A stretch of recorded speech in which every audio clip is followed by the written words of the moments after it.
द्रौपदी, जो किसी स्त्री से जन्मी नहीं।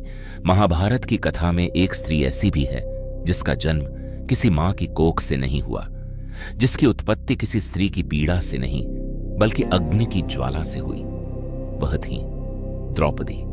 प्राचीन भारत में पंचाल देश का एक शक्तिशाली राजा था द्रुपद, पर उसके भीतर शांति नहीं थी। उसका मन प्रतिशोध की आग में जल रहा था। द्रोणाचार्य द्वारा दिया गया अपमान उसके हृदय में कांटे की तरह चुभा हुआ था। वह ऐसा पुत्र चाहता था जो द्रोण के अहंकार को तोड़ सके और उसके अपमान का उत्तर दे सके। द्रुपद जानता था यह कार्य किसी साधारण पुत्र से संभव नहीं। उसने निर्णय लिया कि यह जन्म सामान्य नहीं होगा, यह जन्म यज्ञ से होगा। राजा ने एक विशाल यज्ञ का आयोजन कराया। चारों ओर वैदिक मंत्रों की गूंज थी। हवन की लपटें आकाश को छू रही थीं।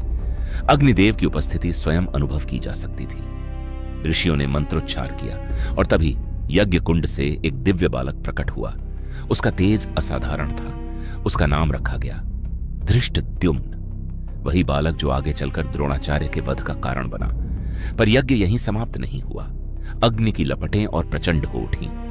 यज्ञ कुंड से एक और आकृति उभरी। ये एक कन्या थी।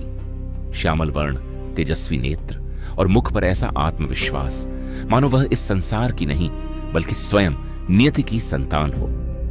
अर्षियों ने उसे देखकर कहा, यह कन्या किसी स्त्री से जन्मी नहीं है, यह योनिज नहीं है, यह अयोनिजा है। उसका नाम रखा गया कृष्णा, द्रौपदी।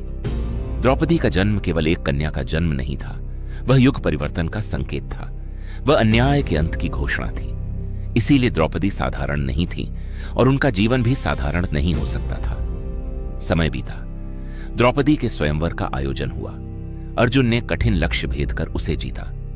पर द्रौपदी 5 पांडवों की पत्नी बनी। यह कोई संयोग नहीं था, यह भी नियति का ही निर्णय था। और फिर आया वह क्षण जो इतिहास में स्त्री के अपमान का सबसे अंधकारमय अध्याय बन गया। द्यूत, सभा, राजाओं से भरा हुआ दरबार और बीच में एक स्त्री जिसे दांव पर लगा दिया गया। पर वह साधारण स्त्री नहीं थी, वह अयोनिजा थी। जब दुशासन ने उसका चीर खींचने का प्रयास किया तब किसी मानव ने उसकी लाज नहीं बचाई।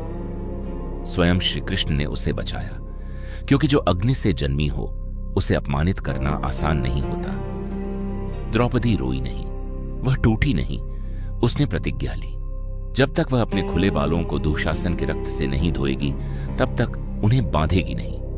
वही प्रतिज्ञा आगे चलकर महाभारत के युद्ध का कारण बनी। द्रौपदी का जन्म किसी स्त्री से नहीं हुआ, क्योंकि वह केवल एक स्त्री नहीं थी, वह अग्नि की चेतावनी थी।